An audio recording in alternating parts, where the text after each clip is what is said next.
Hello बच्चों, आज मैं आपको बिंदु आवेश के कारण किसी बिंदु पर विभव के लिए व्यंजक कैसे निकालते हैं। बच्चों, आज मैं इस वीडियो में आपको ये बताऊंगा, लेकिन सबसे पहले मैं आपको ये बता देता हूं कि विभवांतर की परिभाषा क्या है और विभव क्या है। विभवांतर और विभवांतर दो बिंदुओं के मध्य विभवांतर होता है, लेकिन डिफिनीशन क्या है इसकी थोड़ा जान लीजिए। बच्चों, क्या कहता है, किसी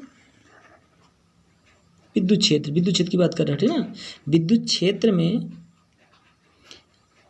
एकांक धन आवेश को एक बिंदु से दूसरे बिंदु तक ले जाने में जितना कार्य करना पड़ता है, वर्क करना पड़ता है, उसे उन दोनों बिंदुओं के मध्य विभवांतर कहते हैं। विद्युत क्षेत्र में एकांक धनावेश को एकांक धनावेश को एक बिंदु से दूसरे बिंदु तक ले जाने में जितना कार्य करना पड़ता है, उसे उन दोनों बिंदुओं के मध्य विभवांतर कहते हैं। समझ में आ गया बच्चों? फिर सुन लीजिए, नहीं समझ में आया तो क्या कह रहे हैं कि किसको, धन आवेश की बात कर रहे हैं, ठीक है ना। अब विभव पढ़ रहे हैं, है ना। तो एकांक धनावेश को, विद्युत क्षेत्र की बात किया पहले, विद्युत क्षेत्र में एकांक धनावेश को एक बिंदु से, मान लीजिए ए है और ये बी है, तो एक बिंदु से दूसरे बिंदु तक ले जाने में जितना कार्य करना पड़ता है, उससे उन दोनों बिंदुओं के मध्य विभवांतर कहते हैं। फिर विभव की परिभाषा सुन लीजिए बच्चों। मान लीजिए एक विद्युत क्षेत्र है, ठीक, और मान लीजिए अनंत है और यहाँ एकांक धनावेश रखा हुआ है, ठीक है ना। तो देखिए क्या कहता है इसकी परिभाषा, थोड़ा सुनिएगा। एकांक धनावेश को अनंत से, कहाँ से, एकांक धनावेश को अनंत से विद्युत क्षेत्र के किसी बिंदु तक लाने में जितना उसको कार्य करना पड़ता है, उसे उस बिंदु पर विभव कहते हैं। फिर से एक बार, एकांक धनावेश को अनंत से विद्युत क्षेत्र के किसी बिंदु तक लाने में जितना कार्य करना पड़ता है, उसे उस बिंदु पर विभव कहते हैं। ठीक बच्चों, चलिए, तो V बराबर क्या होता है सूत्र बच्चों, W/Q। ठीक बच्चों, अब देखिए इसी में थोड़ा सा आपको मैं समझा देता हूँ। जैसे W क्या है, कार्य है, कार्य का मात्रा क्या होता है बच्चों, जूल होता है। और आवेश का मात्रा क्या होता है बच्चों, कूलाम होता है। ठीक, अब इसी को आप, एक और होता है बोल्ट भी होता है विभव का, क्या बच्चों, बोल्ट। ठीक है, और एक मात्रा का आपका विमीय सूत्र से बन जाता है। ठीक बच्चों, चलिए सबसे पहले मैं आपको इसका थोड़ा सा, ये तो मात्रक हुए दोनों, ठीक है। अब विमीय सूत्र सुन लीजिए। विमीय सूत्र देखो बहुत सिंपल सा है बच्चों। जैसे कार्य है ना इसमें बच्चों, कार्य बटे क्या लिखा है, आवेश।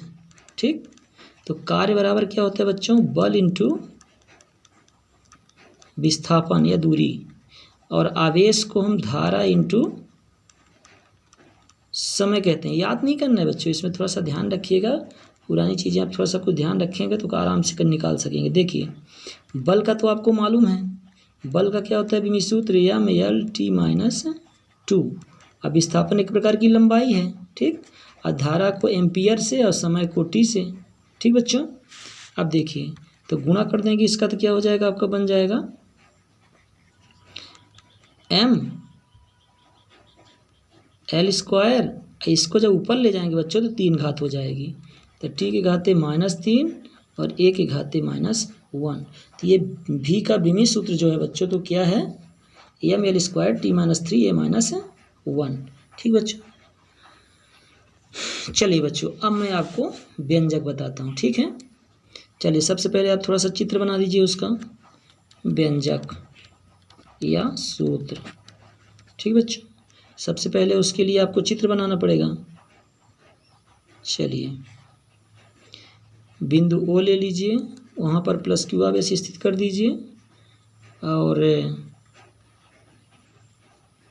इससे D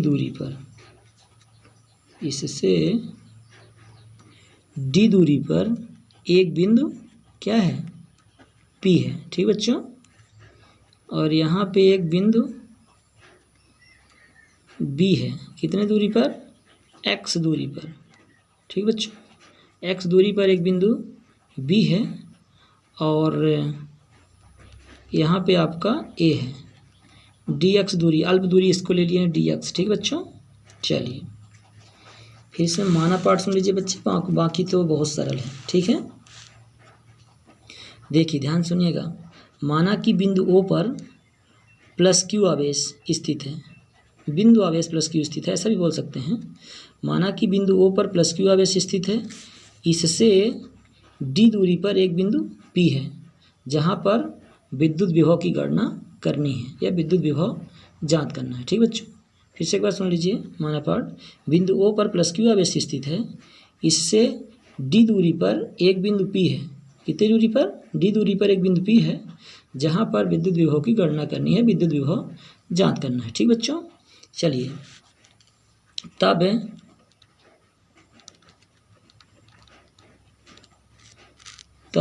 बिंदु ओ से x दूरी पर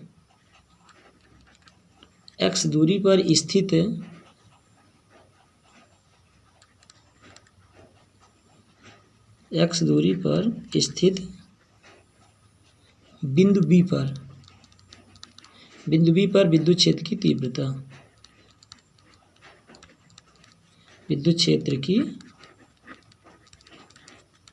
तीव्रता क्या हो जाएगी बच्चों? यहाँ पे E बराबर 1/4πε0 के को भी प्रयोग कर लीजिएगा बच्चों।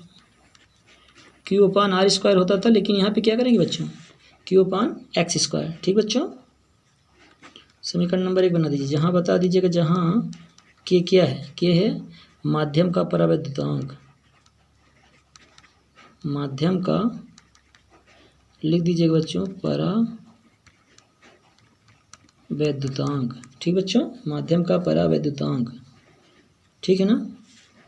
चलिए, तो बिंदु ओ से x दूरी पर क्या निकाल लिया हमने? बिंदु बी पर विद्युत क्षेत्र की तीव्रता निकाल लिया। ठीक बच्चों, चलिए अब हम एक काम करते हैं। अब एकांक धनावेश को बी से ए तक अर्थात अल्प दूरी dx है ना। अब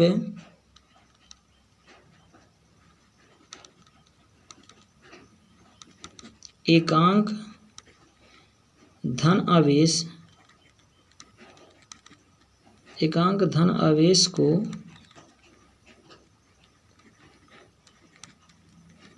अल्प दूरी dx, ठीक बच्चों, dx तक विद्युत बल के विपरीत लाने में किया गया कार्य निकाल लेते हैं। यहाँ थोड़ा लिख दीजिएगा, विद्युत बल के विपरीत लाने में किया गया कार्य। तो कार्य क्या मिलेगा बच्चों? dw। ये dw क्यों है बच्चों? कार्य तो w होता है, बट यहाँ अल्प हम निकाल रहे हैं, अल्प dx कार्य निकाल रहे हैं। ठीक बच्चों, इसलिए अल्प कार्य निकला dw बराबर, कार्य बराबर क्या होता है बच्चों? बल इंटू दूरी या विस्थापन दूरी। ठीक बच्चों, इसी को हम बदल लेंगे किसमें? तीव्रता इंटू दूरी में। किसमें बदलने के बच्चों? तीव्रता इंटू दूरी में। तो दूरी क्या लिए हैं बच्चों? dx लिए हैं, लेकिन माइनस क्यों आया? क्योंकि तीव्रता और विस्थापन एक दूसरे के विपरीत हैं। ठीक बच्चों, यहाँ माइनस ध्यान रखिएगा। चलिए dw, तब समीकरण एक से क्या करेंगे बच्चों? मान रख देंगे ई का। ठीक है, तो dw बराबर क्या मिला बच्चों? ये w सीधा बना दीजिएगा आप लोग थोड़ा सा। चलिए, तो dw क्या मिलेगा बच्चों? यहाँ पे ई का मान कितना मिला है वो देखिए समीकरण में, ये दिख रहा है ना। ई बराबर 1/4πε0 Q/x²। इसको रख देते हैं बच्चों, 1/4πε0 के Q/x² इंटू dx। ठीक बच्चों, माइनस लगा रहने दीजिए। ठीक है, चलिए अब बच्चों इसको, ये dx हो गया ना बच्चों, इसको हम एक काम कर देते हैं, समीकरण नंबर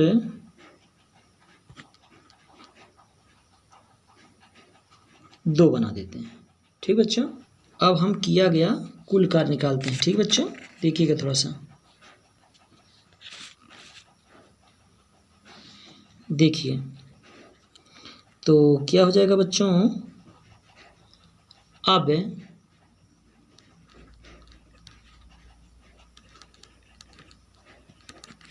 एकांक धन आवेश को अनंत से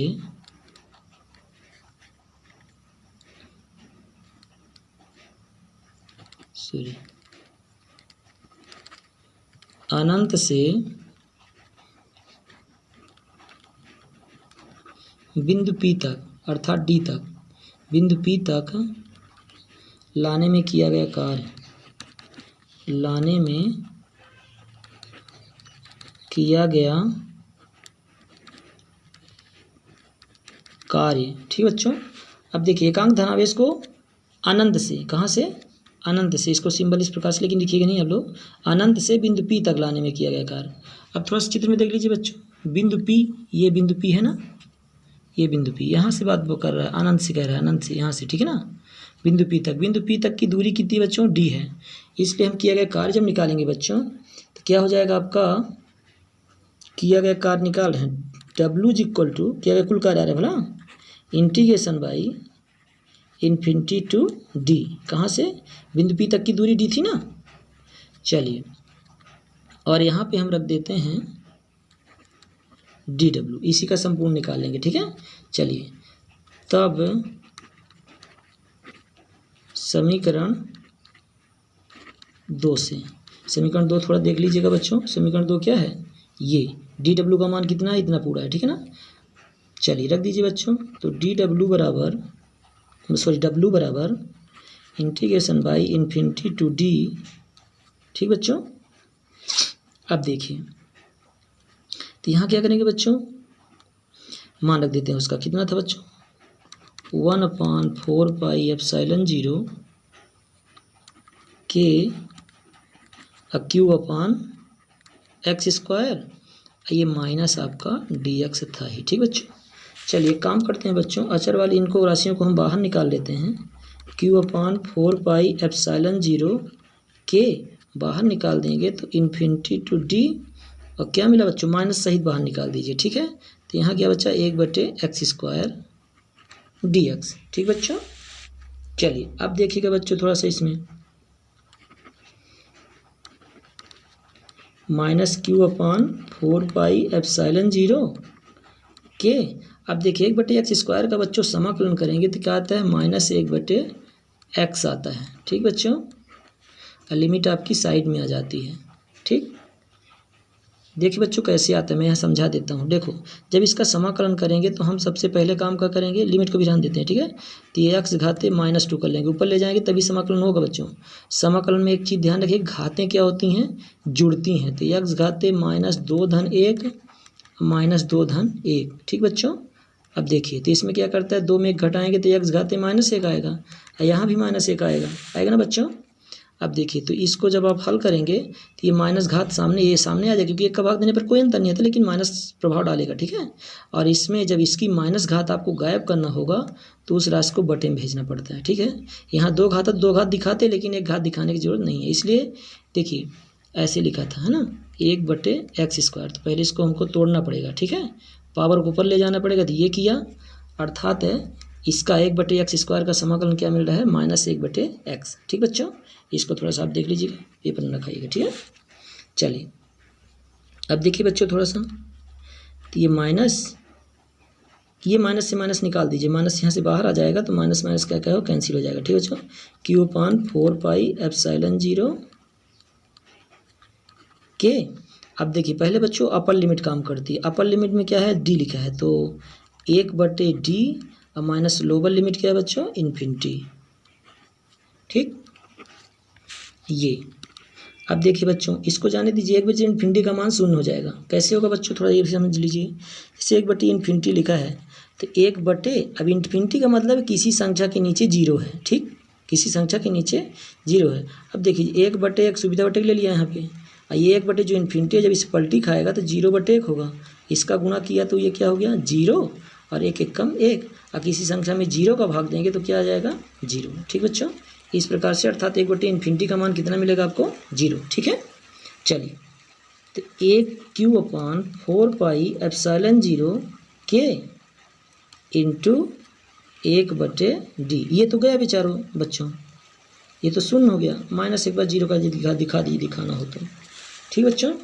अब देखिए मेन चीज़ आप समझिएगा, ठीक है बच्चों। अब कुछ नहीं, 1/4 पाई एप्सिलॉन 0 के और Q/D, ठीक बच्चों। और यही किया गया कार्य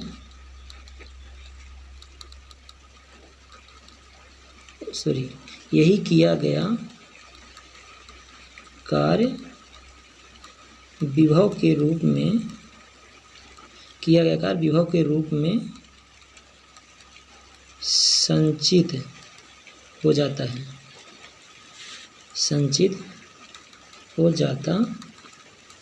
ठीक बच्चों, अर्थात v बराबर क्या मिल जाएगा 1/4 पाई एप्सिलॉन 0 k और Q/d। बोल्ट लिखना मत भूलिएगा बच्चों, मात्रक जरूर लिख दिया करिए। ठीक है बच्चों,